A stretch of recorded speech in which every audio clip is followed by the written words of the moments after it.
Hello, everyone.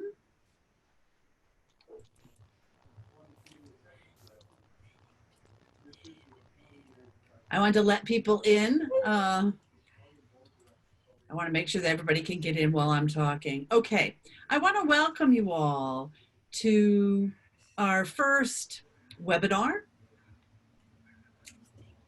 that we're hosting. I'm really thrilled to have all of you join us today. My name is Lori Ann Macco, and I am the director for the alumni and continuity relations here at NTID.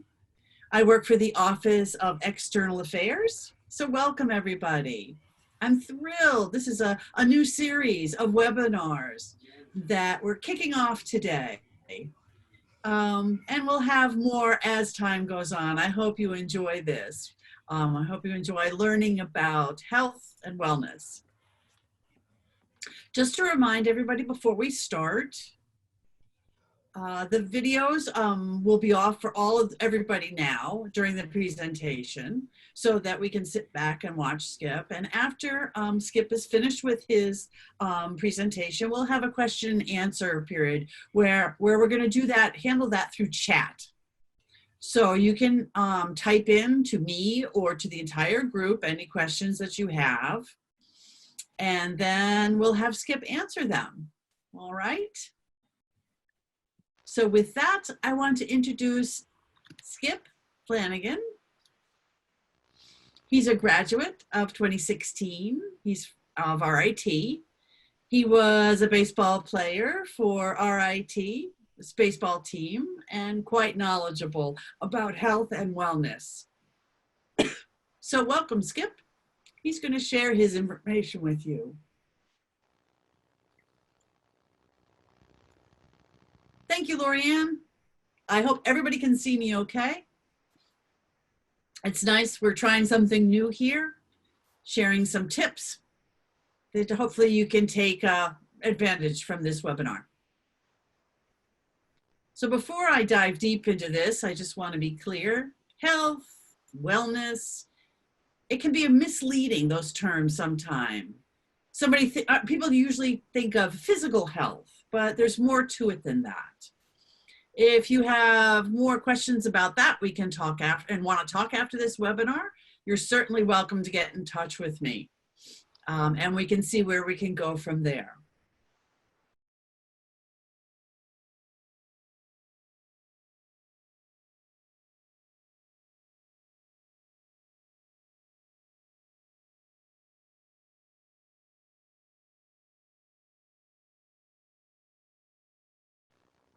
So before I go into all my content, I've seen some familiar faces and some folks that I haven't met yet. So let me just talk about my background, just introduce myself. I'm from Boston, Massachusetts. Yay, New England Patriots. I ended up at RIT because of sports, not because of the school itself, but because of the athletic department. So I played baseball 4 years, went through college. I studied exercise science with psychology. And that's really where that's my approach for this, talking about mindfulness, which is part physical health as well. As an undergraduate, I worked at PowerCore Athletics. It's a gym in Rochester. That was during my junior year. And I worked with those of what I learned from that, I apply to myself, and I hopefully will give to others as well. So that's briefly my professional career so far. I continued with my education. I recently got certified with the USPA, which is the United States Power Athletics Association. I am a coach, and I've been working with a few of the athletes here so far, and so far so good with that. I'm happy to be working with all of you as well.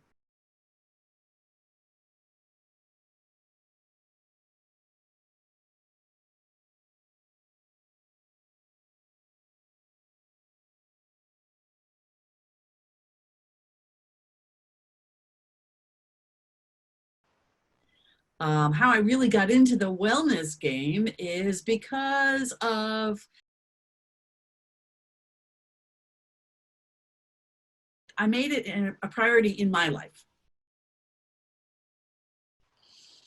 So if you look at the picture on the left there, you see how thin I was. I was 17, I was 155, maybe 160 pounds. Fortunately, I was able to play college ball.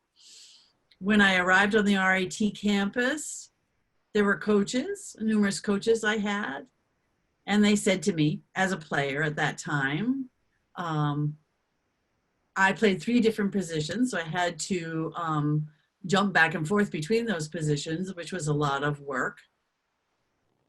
And they said, if you keep playing at your weight right now, you'll burn out by the end of your first year. I didn't have enough strength training. I didn't have the quote unquote horsepower to last a full season at such a high level. So basically in baseball, how you reduce injuries and how you build up your endurance is by working aggressively with a strength trainer. So you can perfect your game. Before that, I thought during high school, I played a lot, I practiced a lot, and I thought that was good enough. But really it's not. You really have to focus on strength. You have to focus on good nutrition, getting enough sleep. You have to train your mind, be mindful. All these components were involved. Before that, I was just hooked on the game. But since then, I've been hooked on wellness. So that's where I ended up with that trajectory. If you see the other picture, I was 17, then the one next to it, I believe I'm 23. And that's when I was done with the end of my college career. So you can see there's a bit of a difference there. I think that was almost, I gained a 50-pound difference between those 2 years. We can go to the next slide, Patrick.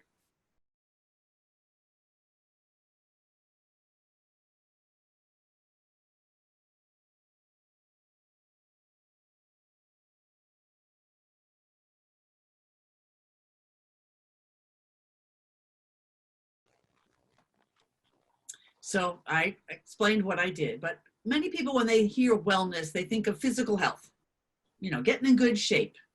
But if you look at the dictionary definition from Webster, the dictionary of wellness, it's the quality or state of being in good health, especially as an active sought goal. But there's a second part there is reaching that goal. If you're successful, that means that you have better wellness in general. I think it's fascinating because I think people think of healthy. Well, how do I know if I'm healthy? If I have a goal, it means I have to lose weight, or I have to, you know, reduce my stress, or I have to figure out when I can have a running time. There are many different ways that you can be considered well. So it's not just, you know, being strong. There's more to it.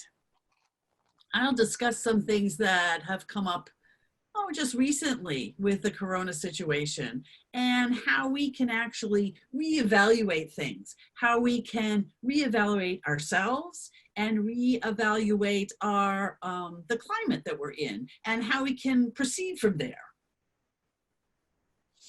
I'd like to talk about 2 timelines. The first part is from now until the quarantine is over. And then the next timeline is what we do once the quarantine is done. So up until when we can go out in public and thereafter, if that makes sense. All right, let's go to the next slide.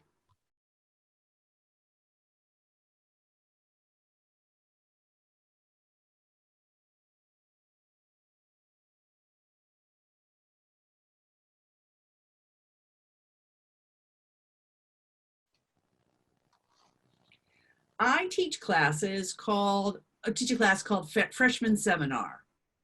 So it's first-year students. And one of the classes I talk about is wellness, the wellness wheel. There are 7 parts to it. I typically will ask a student, do you drive a car? Have you ever seen a car with square wheels? And you obviously can't roll along with square wheels, so you have to have a well-rounded machine, and that is part of this wheel. So there are different philosophies, approaches, and points of view to life, and that's fine. There's nothing wrong with that. But we all have to be aware, and we have to be able to focus on each part of this wheel on a daily, weekly basis, at some point in your life at least. So first we have the physical wellness, and that I think is, in my opinion, a big carryover for the rest of this because of the biology that's behind it. The biology, the chemical levels that are in your body are affected by your exercise. And also the mind clarity. So we'll start with we start with the physical part because it's a big element in this, but it's not the only one.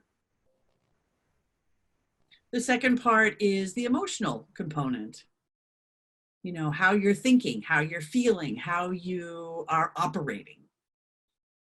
Third is socialization. Obviously now it's a little bit different because we have to focus on social distancing, but we can still be in touch with people. That's how how we interact with people. Fourth is spirituality. Many people have their own views on life and so forth. And we have to be able to think about, you have to be able to think about where you're at in life. How things have come to be and how well you accept things. Some people are still distraught about specific events that happened in their life. And other people are accepting of them and can move on. Financial, obviously now, during this time as well, it's more of a challenge because people are losing their jobs or being furloughed or laid off. Companies are closing. So this is a time where people have to figure out, how can they get by in life? How can they just do things? How can they earn money and take care of their families from A to Z? So that's part of what we all have to think about. Intellectual, meaning being able to learn things, to pick up things for myself. I just was reading a book, an instruction manual on how to build stuff. There's, if you have pieces of equipment, I have pieces of equipment in my garage that I can use to fix things. Personally, I'm not that good with mechanical fixing. So, but that instruction can sharpen my intellectual capacity, as opposed to sitting around doing nothing, or I'm trying to figure out what some fresh stimulus would be. If I can go to the next one. I'm sorry, I didn't see that finger spelling because of the environmental. tape. Environmental. So, it's where everybody's living right now, what we're being exposed to, meaning that are we stuck because we're quarantined? Are we in our house or apartment?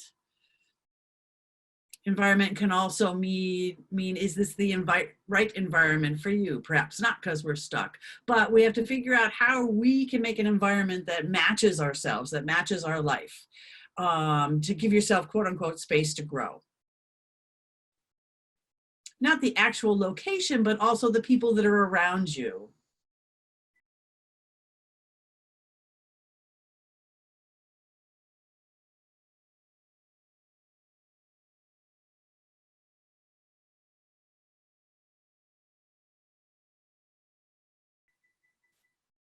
Right now, I want to try to, we have to look at the big picture. I've been, looking at these components, but wellness is a spectrum. You can look at it up close. Specifically talking about this webinar, what we have to pay attention for right now. But we also want to look at what happens after the quarantine ends. So talking about your current health. In the wheel all the components I talked about in the wheel, mental, spiritual, emotional, and so forth. I want you to look where you're at. What's your status? Are you good? Are you feeling, I could use some improvement in these areas? I call these lanes. Everybody has their own lanes. Because people like to keep things separate. It's just easier to manage them. So if you can look at this lane and say, oh, I need to work on this one, or the next lane, that one I'm okay, or the next one I need work. That way, if we have these lanes, then you can figure out where you're at in each lane. Oh, I might be good in this one, not so good in that one. Oh, I'm fine in that one. This one I can worry about later. You're able to separate them out and focus on them. And in looking at each lane, you can find out which is your priority. For example, financial wellness. You need to be able to save money. You need to be able to pay off your bills. Whatever your current situation is monetarily, you can prioritize that. That might be your number one priority. Physical. Maybe perhaps you need to lose weight or eat better, that kind of thing. So you can prioritize that. Socialization. Perhaps you need to connect more with specific people. You can make that a priority. So you can also make priorities in each of your lanes when you're talking about. When you're done with all that, analyzing each of your lanes, then you can look at the top priority from the whole. So from each priority of each lane, pick what is absolutely the top priority that needs to be solved now, and then work backwards down the list. One thing that I think is nice is with being quarantined is I encourage you to access the internet more. Or there are plenty of resources for each of these lanes. So you can look for resources. Maybe you can look up a specific company, a specific service, a specific skill. There's plenty of information out there. And you can use that with the technology age that we're in. And as you look at each lane, you can develop a plan that works best for you. Okay, these are the things I need to do. And you can make a plan for each. Right now, you're sitting at home. There's no excuse to not do it. So just make a plan and move on and figure out a timeline for each of these things and just do it. I mean, people typically will plan and plan and plan, but talk is cheap. You have to plan and then actually go forward and do it. And now I have some examples. I'll let you see the slide for example 1.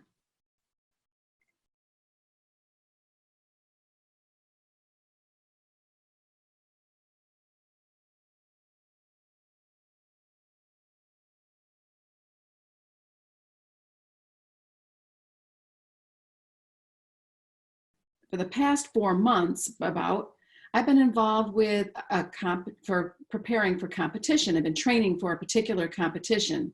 It was supposed to be last week, and it was supposed to happen. And for the last 4 months, I've been in training for that and prep for that.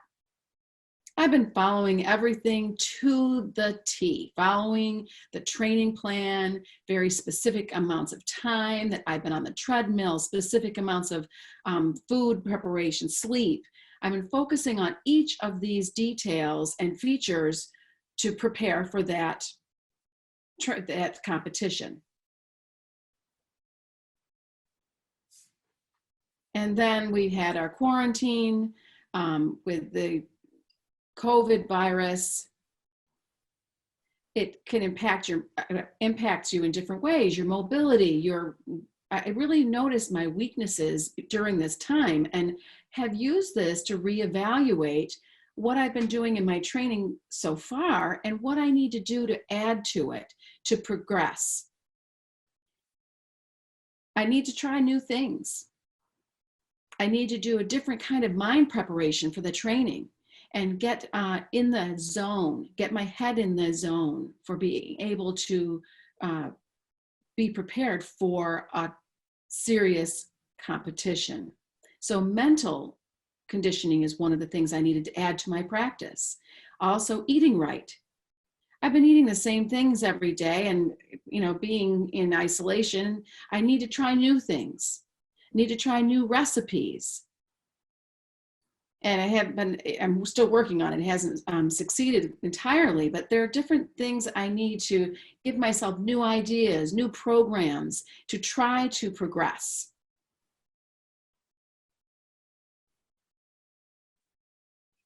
So not just for the competition and developing different approaches, planning things and seeking out those new goals. For example, I might drive to work. I could spend a lot of time thinking during that drive, get to my office, and then I'd get going. Right now, I'm not driving anywhere. It's harder to spend that time to get my mind ready for the day. So that's one example of something I've had to change and shift. And next slide, please.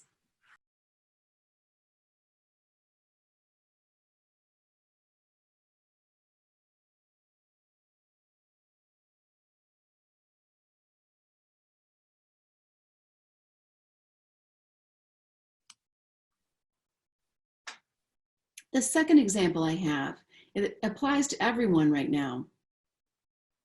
Having a routine.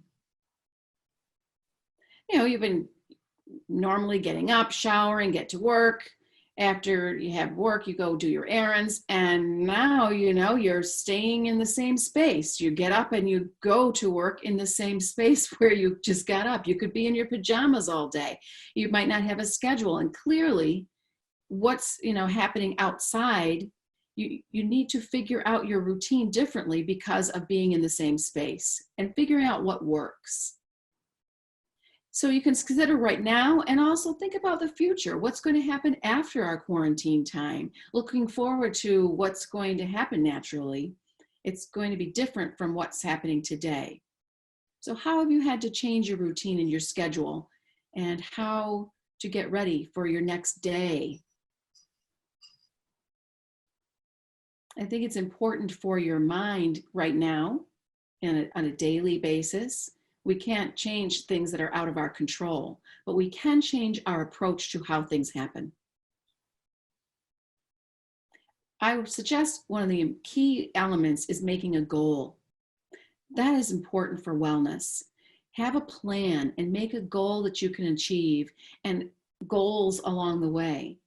The dictionary says that wellness is actively approaching a goal.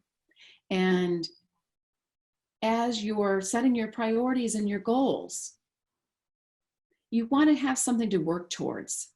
Because if you don't, there's no point. So you need to have a plan and work toward that plan. And you're going to need to make modifications, especially until things have changed back to normal.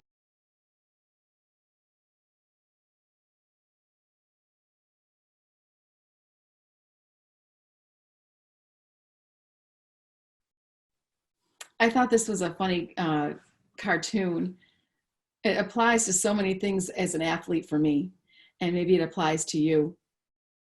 You know, what's going on right now is it's difficult, but as we think about our routines, again, I would consider the larger picture of wellness. We want to have challenges that make us think about what works for our own personal challenges, what are each part of our wellness and our well-being. Set your priorities right now until the quarantine is over. And next.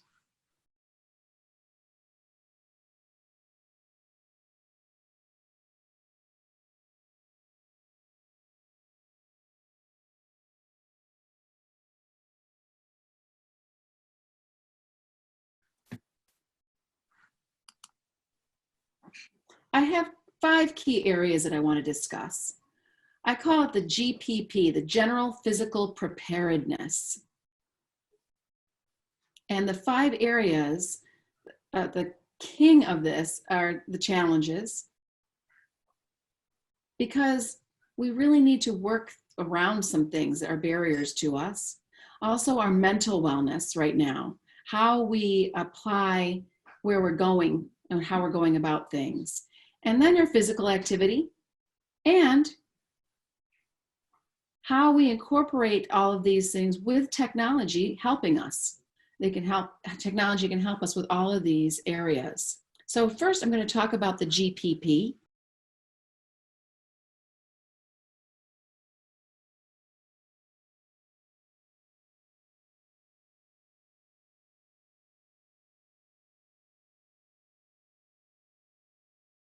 the GPP, the general physical preparedness. And that means how we do things, the foundation of how we do things. I, for example, play softball. I'm in a rec league right now, and sometimes we have players that can't show up. And I have to find somebody to join us. For example, there's two people that I've tried to pick. One who's very active, very outgoing every day, and the other one maybe goes for a walk with a dog occasionally. So two different players might be involved in our activity. Now, considering the general physical preparedness of one compared to the other,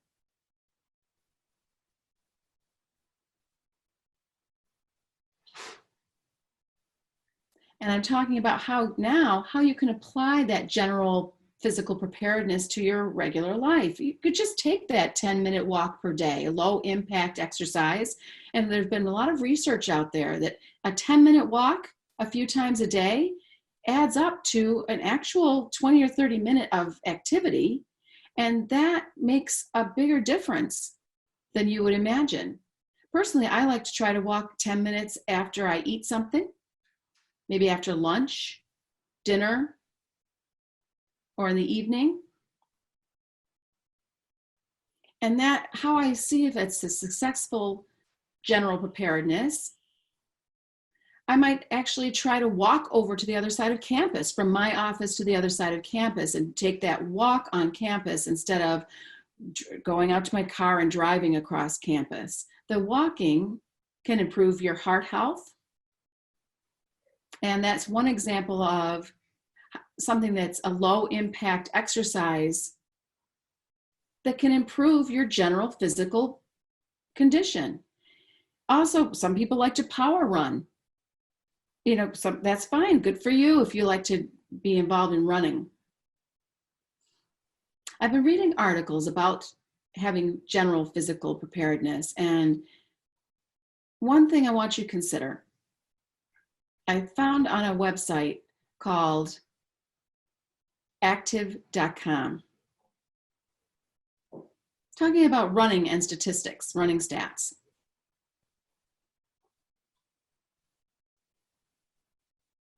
The running community every year, based on injuries for the year, 65 to 80% of them will experience injury from running. And you see that 65 to 80% of those athletes every year will have an injury from their running.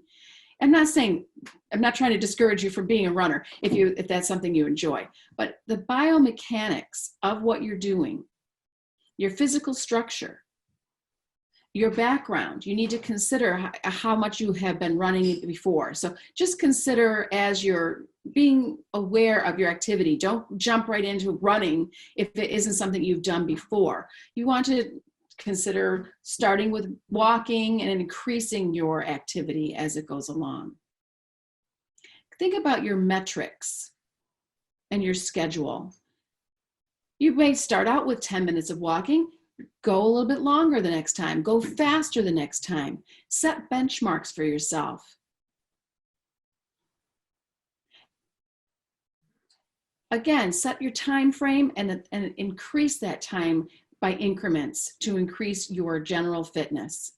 And that's an example of your general physical preparedness. As an athlete, the student athletes that I work with here on campus, last year I had a student that graduated, and Ethan was his name. He just graduated, and he was an athlete. He was in the track program at college.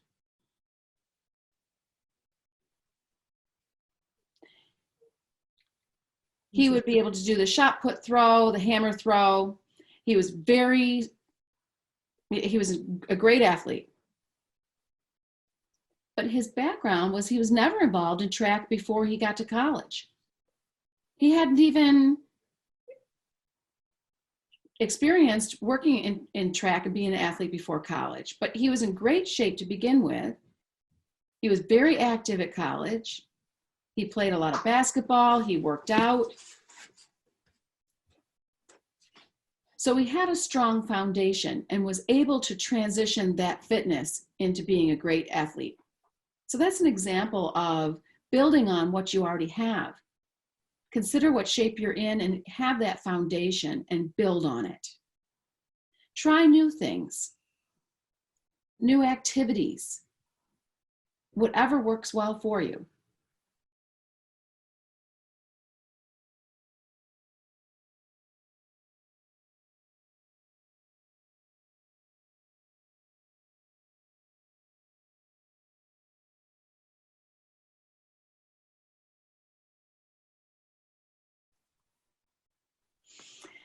Now, the challenges we have right now, we have limited resources. For example, we don't have access to gyms. We can't go to our yoga classes. We don't have access to working with a personal trainer one-on-one. So there are some limits. We have reduced access, and your daily routine is completely out of whack. So what you need to do now is different from what we've been doing.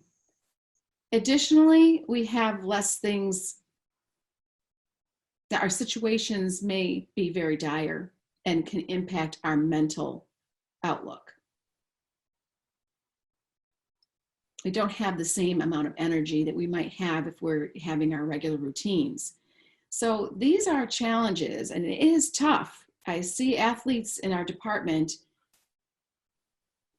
I see, they see that their seasons are canceled, their trainings are canceled. They don't have access to the weight room. They don't push each other because they usually work together to develop their athletic strength, and they're very disappointed. And what I've noticed with the athletic department is that we're going ahead and accepting that, embracing the challenge. There's things we can't do anything about. So what we can do and set up those expectations, those kinds of things that we can do. We support each other through phone calls. Obviously, we have some challenges, but to embrace them changes how we look at them, and not shy away from those challenges, not be completely immobilized with those challenges, but face them and move on from them. And that brings me to my next point.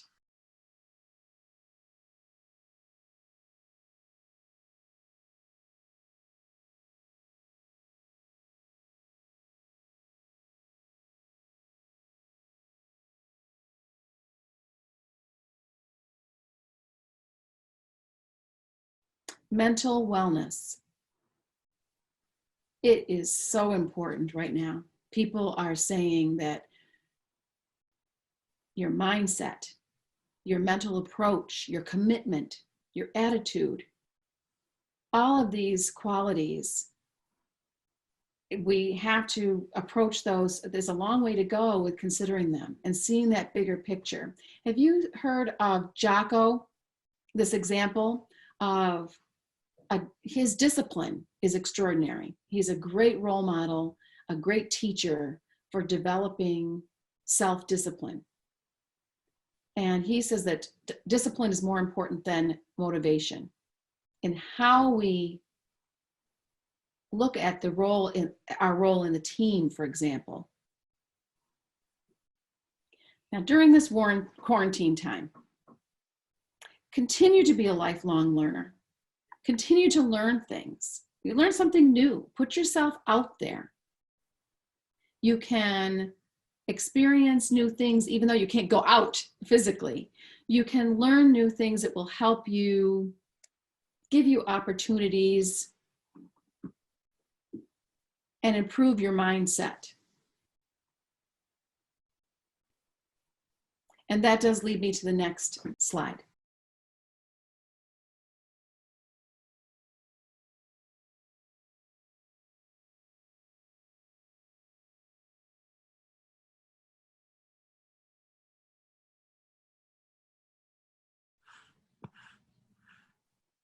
Physical activity. Obviously, you have to have motivation, discipline, commitment to go and do it, to move.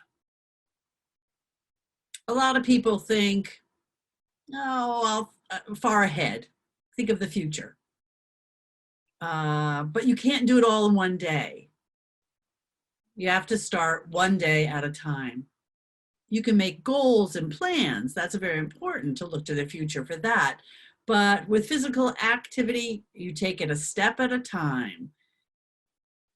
You don't have to beat yourself up if you haven't done the huge workout. Just get moving. I have a hard time with that myself. I'm used to pushing myself very hard. I'm really used to, I don't know, I'm very serious when it comes to my training. And I think, okay, but I have to say, I need a break. I need some downtime. I need to get good rest. And then I can start building back up to where I want to be. I have noticed that, my mindset is better. How I progress is better. Before I would just say, go, just do it and get it done. Now I've backed off a little bit, and it's the same with everybody. We all need a break once in a while. And then after the break, you can set your goals. Very simple. For example, for me, I try to walk around. I try to go 3 or 4 blocks. That's a great start. It's more than a lot of people do. So, and then you can add to that one day at a time.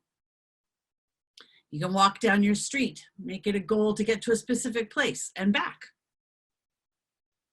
10-minute walk is pretty simple. If you maybe start walking 5 minutes, turn around, go back for another 5 minutes. Or you could walk with a friend, walk with a family member, whoever you're with. Take your dog for a walk. Your dog will love you for taking you out for a 10-minute walk. That would help. I can't emphasize enough the goal setting. Goals are where you will succeed. Not just the physical part, which is important, but all of those lanes that I talked about. If you have a goal for each of your lanes, you can work on one of those every day and then keep yourself busy. The metrics of it all. I think that's the reason why it's a reason why we do things every day, because we need to work towards something. Company owners, business owners, they want revenue. They want to keep their numbers up. So there's something to work toward. As opposed to, just showing up to work, we work for an end goal. So my colleagues and I, we have numbers that we have to hit. But that helps us measure our progress. So I think that can apply to any of this, whether you're working for a company, whether you own a business, whether you're just going out and doing something, whether you're an artist. If you have these metrics that you can work toward, same thing applies to your life. So make this plan, set your goals, figure out what you need to do, and make them measurable. If we can go to the next slide, please.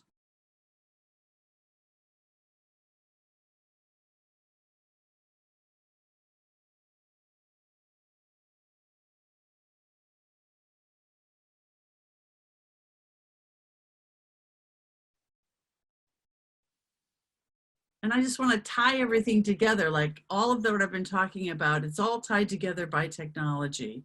Some people are really pros at technology and some are newer at it. There's a saying, there's an app for everything. There are apps for working out. There are apps for driving. There are apps for parking, finding parking spots. The list is endless. But we can use those. We should use those. You can look up online. There are many fitness apps out there. Some of these apps will have a list of workout plans. They'll tell you what you need to do, and they will show you how to do it. Use those. Why not? Look for them and learn from them. That's good. There are other apps that, I personally have 2 apps that deal with counting your steps. I like to play a game. There's a game I use for myself with my phone that if I hit a specific number of steps each day, if I walk a specific distance, then do that. And on a daily day, I reward myself. I have a point system. And I can reward myself when I hit those. But you can set that up for yourself, a walking distance or a walking goal. Sometimes I say for myself personally, I don't typically say, yippee, I'm going to go for a walk. But if I set up a goal for myself and a reward, then I use that to my advantage. There are other apps that also deal with nutrition and how to follow a specific meal plan. You can definitely use those. And also there's social media. People are posting different challenges. Just recently I saw people doing push-ups, people doing squats, people doing different types of exercise as a challenge. Go ahead, participate in those. You might not feel comfortable, but just do it. That'll help you get a good start. It'll to get you going, to get you moving. I think all of these right now, until we're done with the quarantine, you can focus on these things. Start to move, use your technology, look for resources, and look at your mindset. See how you can reframe things. Look at your habits. Those are typically harder or longer to develop. But if you get in the habit now of creating healthy habits, that'll help. I think this all ties in with my next slide.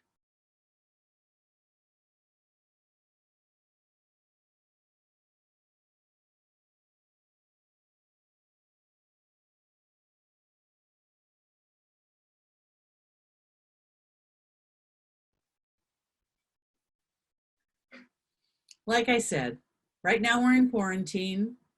It's a good time to work on yourself. Focus on yourself. Focus on self-care, which is so important. Try different exercises. Try different kinds of movement. Think of different strategies to improve your sleep habits, your eating habits. Look at your routine. Right now we have time to reevaluate. We might not have this opportunity again. And obviously look online. It has a huge place. If you're not sure about how to develop a workout plan, there are thousands, millions of workout plans online. Search for something.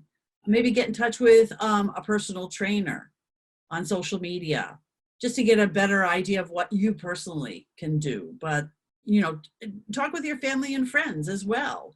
Collaborate, make it a collaborative effort with folks.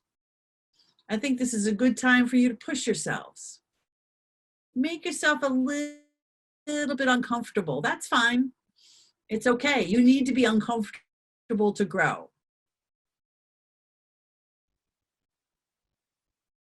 It's the same with life and family and friends. You can't just grow by doing nothing. You have to cultivate them. Okay, I think to wrap up, I'm wrapping up my part. I'm going to go back to Lorianne to see if there are any questions. If you do, please type them in the chat, and we'll start with that.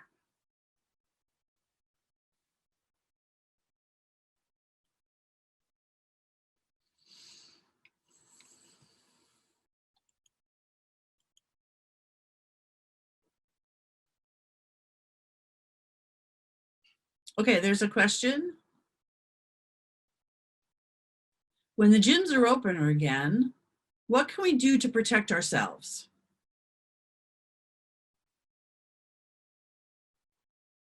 That's a valid point. There are many different ways that we can take care of ourselves. Most gyms already have wipes. When if you're done with a workout piece of machinery, you can spray down the machine and wipe it off. Also, I think that some people will exercise with gloves on. If that makes you feel comfortable, that's great. I typically have been working out with gloves and sweatpants. So there's not so much skin-to-skin contact. But I'm trying to train on my own and I'm not around other people. So I think I'm going to continue to train that way. You know, especially if you're not comfortable being around everybody that's hot and sweaty, I would start that way. The next question is, where can I get support if I'm feeling alone with my physical goals?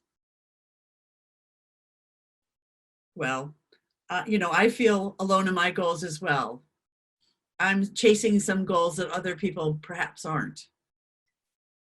I think it's important to, that's where social media can come in. If you use social media.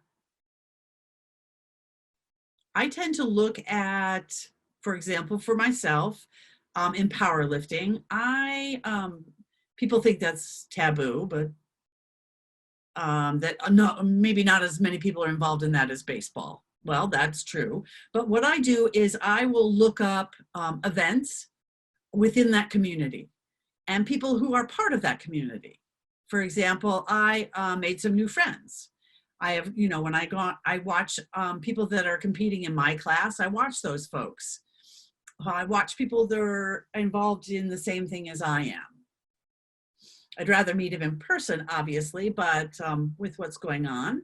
Let's say if you're a runner and you want to get involved with a marathon, there are a lot of online groups for marathon runners or for runners in general. It's up to you to link up with people who have similar interests. Perhaps later when things get back to normal, then you can actually meet up with them in person. But there are different exercise groups and pages you can look at. Third question. What do you enjoy most about your current workout situation? Well, for me, I have the opportunity to experiment, and I didn't experiment before. I used to be very traditional in my training. I would, you know, get on my weight machine, do the work. But now I'm learning to use different equipment and actually learning to use less equipment. So there are some things I'm not comfortable in doing, but I'm thinking outside the box and I'm growing my GPP foundation. Next question. Oh, this is a good one. Tips for staying disciplined when you're not motivated. That's what I was trying to tell my students. That motivation is a fickle thing. It's fake. You never know when that will come or go. Discipline stays forever. So often I would say, oh, I am not in the mood to do this. I don't feel like doing this. But you have to think in the long term. Like myself, when I'm training for competition, there are days where I just don't want to do it. I'm tired. I got family stuff going on, whatever reason. But I have to think about the end goal. I want to win. I want to be a champion in that. So some people could get back on track fast with that if you look at your goal. You have to think about the grand goal. And how can I succeed in getting that goal? So that typically will overcome your motivation or lack thereof. Let me look at the next question here. Is it better to do a lot of reps with small weights for toning? Well, the answer is yes and no. A lot of people envision that if you want to do some toning, you have to have huge weights. It really is dependent, though, on a lot of things like what you eat. I'm not a nutritionist, but you can still lift heavy weights. You can use heavy or light weights, depending on what result you want. But the workout itself is only 20% of it, nutrition and what you eat. You know, if you're working out hard but eating ice cream every day, one will trump the other. So for me, I suggest experiment. Right now we're limited. If you only have small weights, that's fine. Go crazy with them. If when you get back to your normal routine, you've got the gym, you can add a little bit more. I mean, obviously, I don't want you to strain your back, but I do want you to experiment. So it's really not about just using weights. You might use bands, use your own body weight, like push-ups or squats, running, whatever. You don't have to be dependent on equipment. That will give you results as well. Are there any deaf-friendly apps? I don't know if I know of any apps, strictly speaking, but if you go to social media, there are social media accounts that are run by deaf people who can educate you or demonstrate things. Sorry, I don't have one of those, but you can look up online. If you get in touch with me directly, I could give you specific names of people who are doing that online now. Next question is, I'm 60 years old. There are many websites. It's so overwhelming. Where do I start?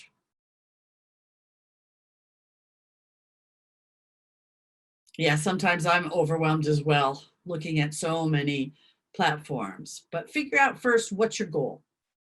Where do you want to go? Do you want to lose weight? Do you want to get bigger? Do you want to run faster? Because if you have that goal, if you don't have a goal, everything will be overwhelming. But if you set a specific goal, then you can filter out things that won't get you to that goal. Let's say if you want to lose weight, you can start with Google and type in weight loss. Do you want, for this weight loss, do you want a workout plan or do you want more nutrition? So if you can narrow your goal, it will narrow the resources that you can look for. But yes, you want to lose weight, but also maybe you need a better routine of what you're eating. Are you drinking enough water? Are you getting enough sleep? So again, narrow down those goals, and then the resources will become more manageable. And you want to switch interpreters now? Please. Next question is about tips on developing a workout routine, a light exercise routine to help motivate us.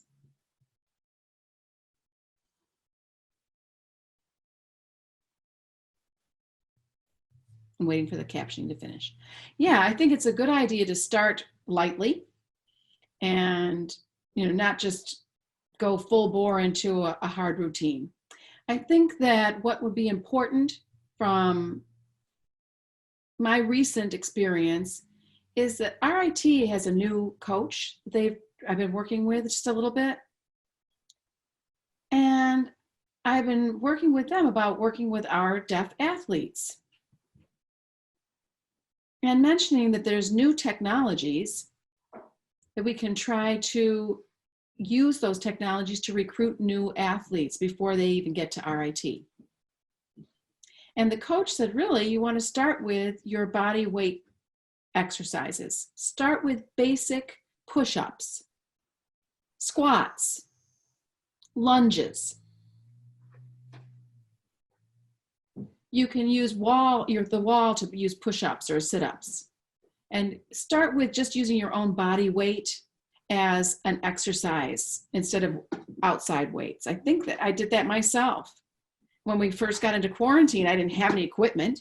And so I used my own body weight as an exercise in my exercise routine. And then I'll begin here and then be able to add to it when we get back to our routine. I think we have time for one more question. And then I'll turn it over to Lori Ann. Are there any deaf personal trainers? Sure, there are. There are many. I'm one of them, myself. There are several others. There's some in Maryland, DC. They're spread out across the nation. And online, you can find them. And I can help you connect up with them if you'd like.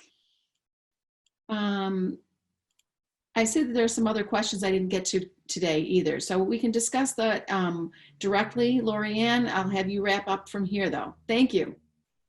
Thank you for your time. Now Lorianne is saying, thank you, everyone.